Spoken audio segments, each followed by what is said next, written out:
I can't believe how much of my life fear robbed me of. Like so much peace, so much joy, relationships, happiness. Like fear literally robbed me of these things. And here's the thing. It's so easy to lean on the trauma, right? And what you went through. But it's not about the trauma for me. It's not about the trauma. Yes, the trauma happened. It's the level of intense fear that the trauma produced in me. Like the different mindsets, the ideologies, the perspectives that it created in me.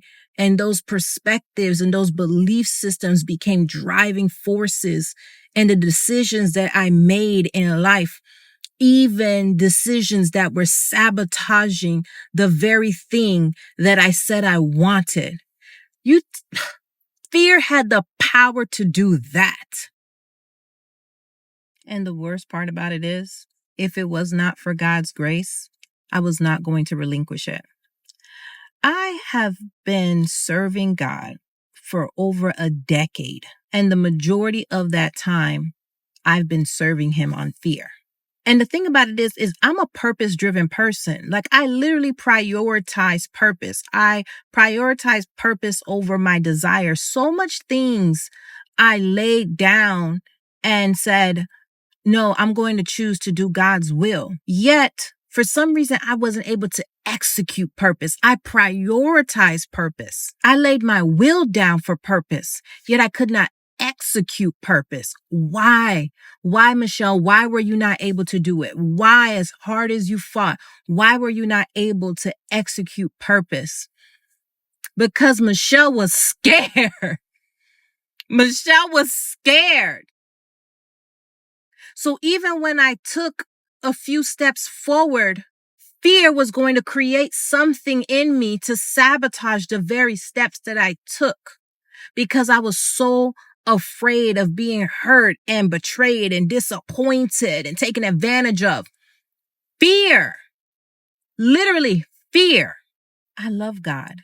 He is my king. I love God. He is my king. I am his daughter. But my master was fear. Whatever God told me to do, as his daughter, my heart wanted to do what he told me to do. But my master dictated what I did. My master dictated the steps that I took. My master dictated how much of what he told me to do I was actually going to do if I was going to do it at all. My master was fear.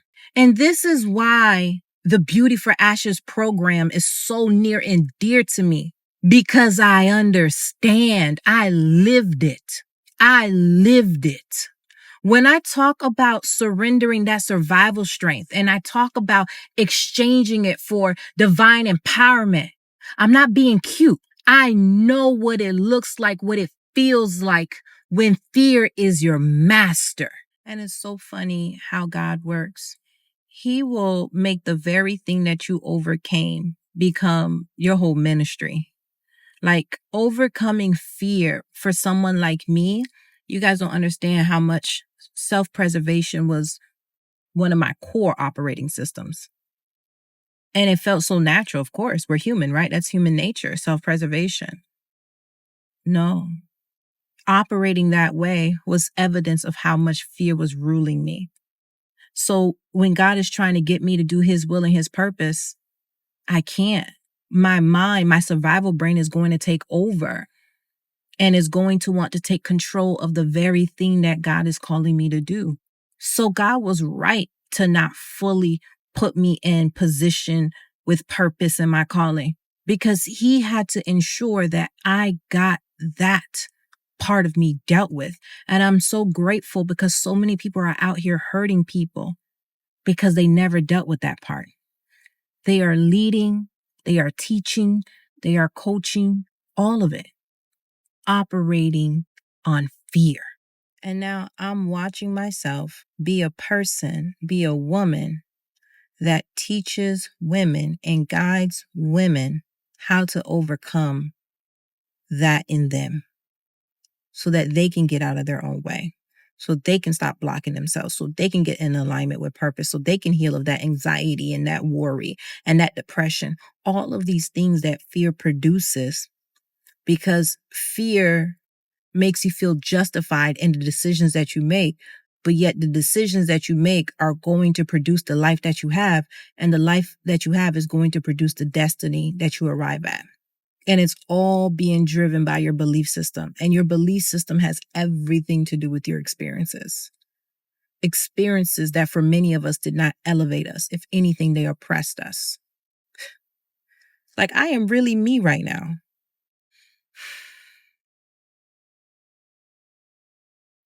Fear won't do that again.